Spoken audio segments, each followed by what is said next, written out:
After years of building brands, I've seen how easily great brands lose their way. 27 years ago, South Africa was the darling of the world. Millions of people tasted post-apartheid prosperity as the black middle class doubled. Diplomats from around the world lined up to make friends with us.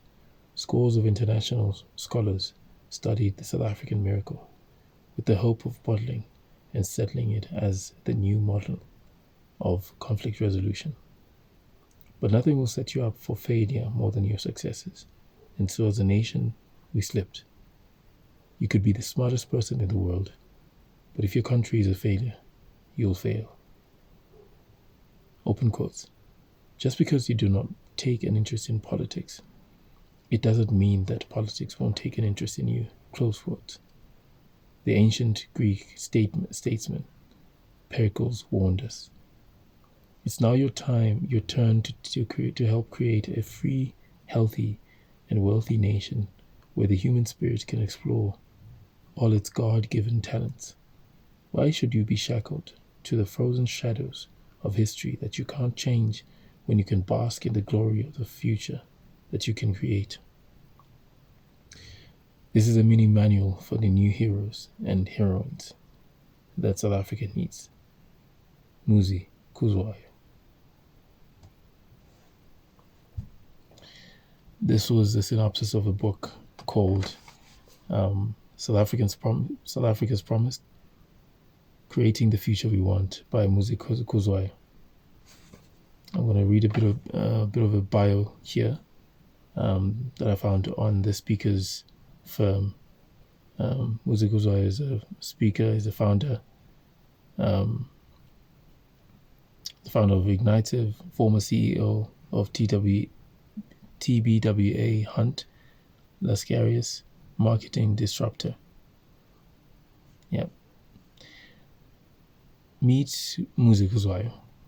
Muzi Kuzwayo is the founder of Ignitive, the former CEO of TBWA Hunt Lascarius, a leading advertising agency, non-executive director of Spur Holdings, and chairman of Project Literacy, an organization dedicated to promoting literacy in South Africa.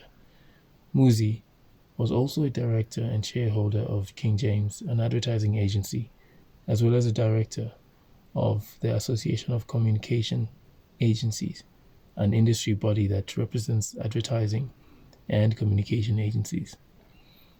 Muzi is a visiting professor at UCT's Graduate School of Business and author of the best-selling books Marketing Through Mud and Dust, and There's a Tsotsi in the Boardroom, and was a columnist for the newspapers that the Saturday Star and the Argus,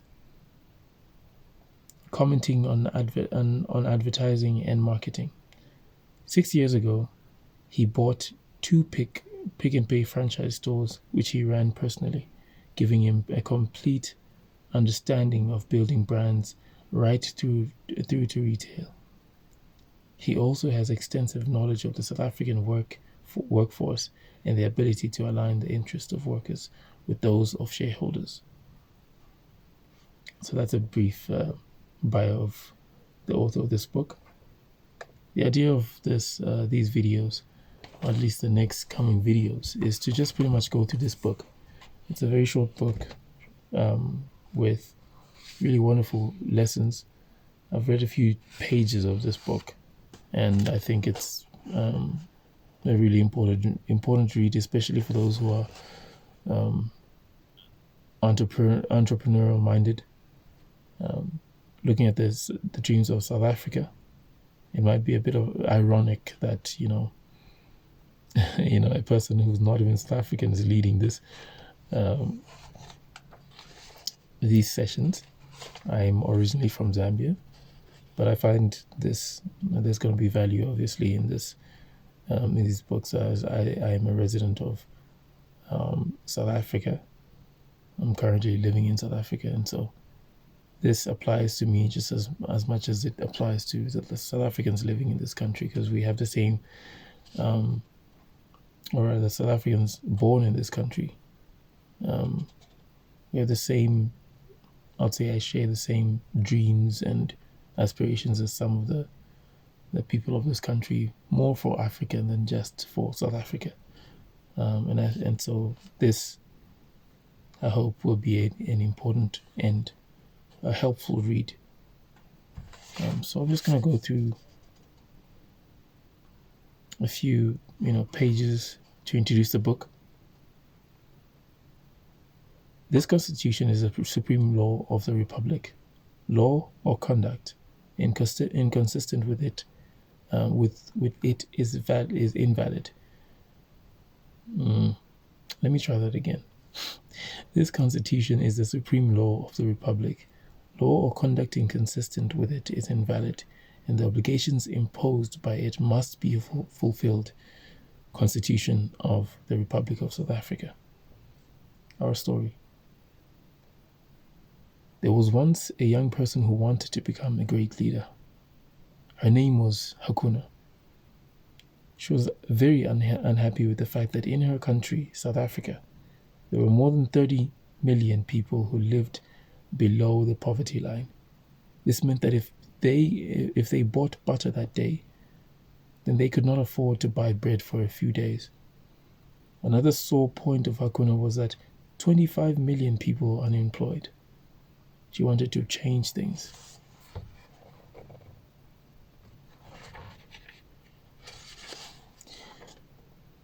Hakuna had read many blogs and books on leadership, listened to countless podcasts, and watched hours and hours of content created about the so-called leaders.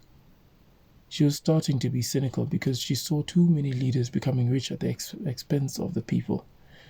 Hakuna wanted to help.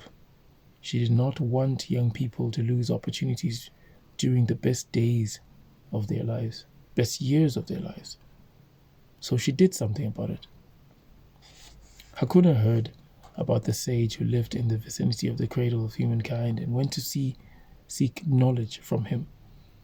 They met on a beautiful summer's day with big thunderstorm clouds hovering but not threatening. Young bright minds are going to waste, Hakuna said, and it is both immoral and unfair of those who are in leadership, the young person said. True, my dearest Hakuna, the sage said, and something needs to be done urgently. Otherwise, the country that we all cherish will perish. Is there something that can be done before it is too late? Or rather, is there something that can be done before it is too late? Hakuna asked. Yes, my dearest Hakuna. There needs to be a change of heart or a change of people, the sage replied. But what good is a change of people if those who follow them are of the same old thinking? Hakuna asked. Wouldn't that be like changing foxes with jackals?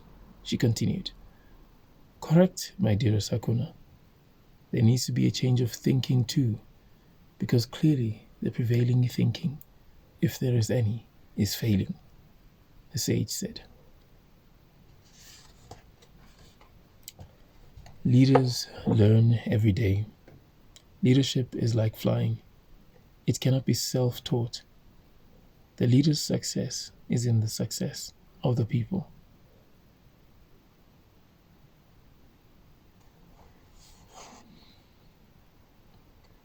It's very important I find it rather important what this brief text shares, which is pretty much where we're going to end with this video.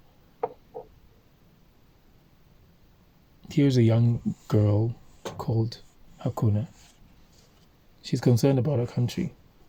And I think that is a very common concern amongst those who actually truly care about the state of South Africa, in Africa at large. We do not only need a change of leadership, but rather a change of thinking. Two very important points. But with that, we'll need education. For us to change or renew our minds, we need to start to feed our minds something different. I think we find ourselves in a very unfortunate situation or state as a continent, as Africa, that we're still somewhat dependent on these Western countries, and we still seek aid. I think one of the solutions to that is building our own products, building our own businesses, building our own solutions to the problems that we have. We are the ones who know the problems that we have best, which is something that you can observe in this text. Hakuna here is cognizant of the problems that are that plague her country. That so many people are unemployed. And it is up to the young people to actually change that. But the young people cannot change that if they don't change their thinking, if they don't adopt new ways of thinking or educate themselves. But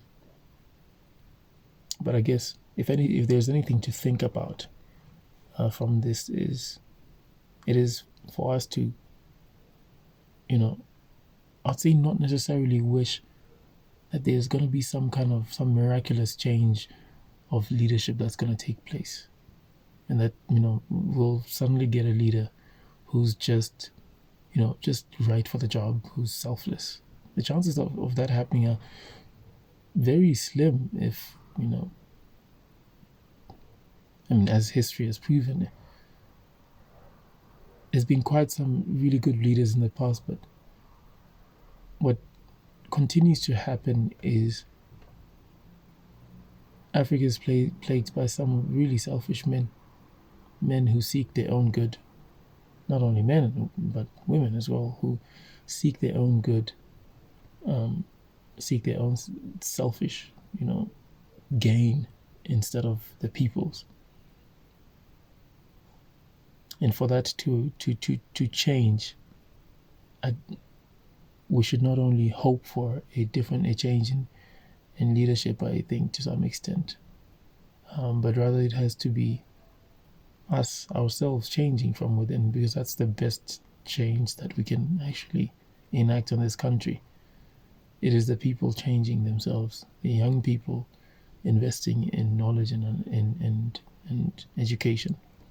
I think in a lot of ways that's already happening, but I think there needs to be action, I guess, to an extent, to act on the dreams that we have. This book is written to those heroes and heroines that South Africa needs. So, yeah, go out there, use your God-given talents. This is just the opening text. I hope to prepare a bit, more thoroughly, but I thought today I might get this started and not, postpone any further, because I have been postponing for a while, or procrastinating. Not a good thing, but hey, if you found this helpful, please leave a like and subscribe for more.